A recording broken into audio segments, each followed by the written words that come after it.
Alors, tous les participants à la table ronde qui va suivre tout à l'heure sont arrivés, ce qui leur a permis d'écouter pratiquement, enfin en tout ou partie, cette restitution des ateliers d'hier. Le sous-préfet de Chalon-sur-Saône, Jacques Havard-Duclos, est également là. Il est assis au premier rang, ce qui me permet d'affirmer que la conclusion sera faite par quelqu'un qui a bien entendu les débats de la journée. Ça m'est arrivé très souvent d'animer des colloques où finalement la personne chargée de la conclusion arrivait tel un Deus ex machina sans avoir écouté les échanges. Merci d'être arrivé si tôt. Tout de suite, sous forme de transition entre la restitution des ateliers et cette grande table ronde politique sur cette transition énergétique, eh bien, on va voir un témoignage. Un témoignage de Michel Fleury. Michel Fleury, qui est maire de Beuret-Boguet depuis 1983. C'est un pionnier des temps modernes. Dominique Lapôtre nous expliquera tout à l'heure dans quel cadre cette interview a été réalisée. Il y a eu beaucoup d'autres interviews, beaucoup d'autres petites séquences réalisées par FR3. C'est celle qui a été choisie par la région pour illustrer, pour témoigner de ces élus, témoignages de terrain.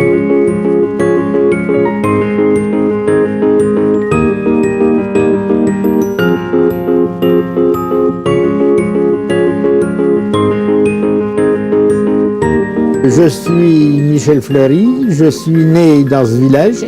J'ai exercé le métier d'agriculteur jusqu'à ma retraite. Là, aujourd'hui, je suis retraité. Je suis maire de Beuret-Boguet depuis 1983. Beuret-Boguet est une petite commune, essentiellement agricole. La commune a une église, une chapelle, et elle a maintenant un parc éolien sur le plateau. Un parc éolien de petite dimension, mais qui nous apporte des revenus substantiels et qui nous a permis de faire pas mal de travaux. Quand on fait un parc éolien, il faut d'être pour les énergies renouvelables, les énergies nouvelles. Moi-même, je me chauffe au bois. Maire d'une commune qui n'avait aucun moyen financier, c'était à peu près la seule industrie qui voulait bien venir s'installer sans que nous ayons à débourser. Et maintenant, je vais te montrer sur le plan où sont les deux éoliennes supplémentaires. La première éolienne sera ici. Et l'autre ici. Oui. C'est le terrain de Mme Musset. Alors, c'est un parc éolien de 6 éoliennes de 2 MW, donc 12 MW, et ça produit environ pour 2500 à 3000 foyers. Oui, ben tu vois, il y a du vent, ça tourne. Ça tourne. On les entend pas. Et on est au plein milieu. Ah oui.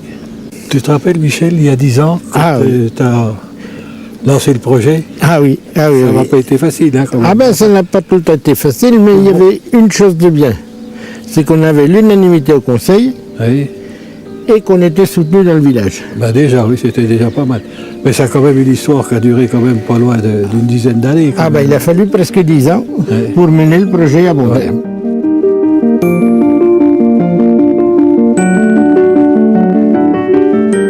Ah ben, je suis content d'avoir contribué à construire ce parc éolien. Je trouve plutôt qu'il agrémente le plateau. Moi, je n'y trouve pas laid du tout.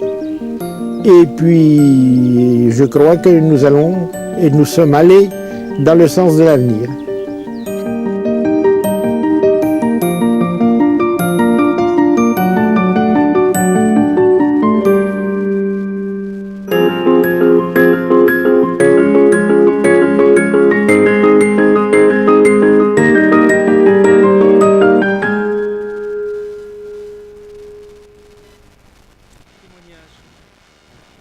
Merci. Témoignage de terrain, témoignage d'un pionnier des temps modernes, témoignage, je crois, surtout, qui illustre que tout ça n'est pas qu'une affaire de génération.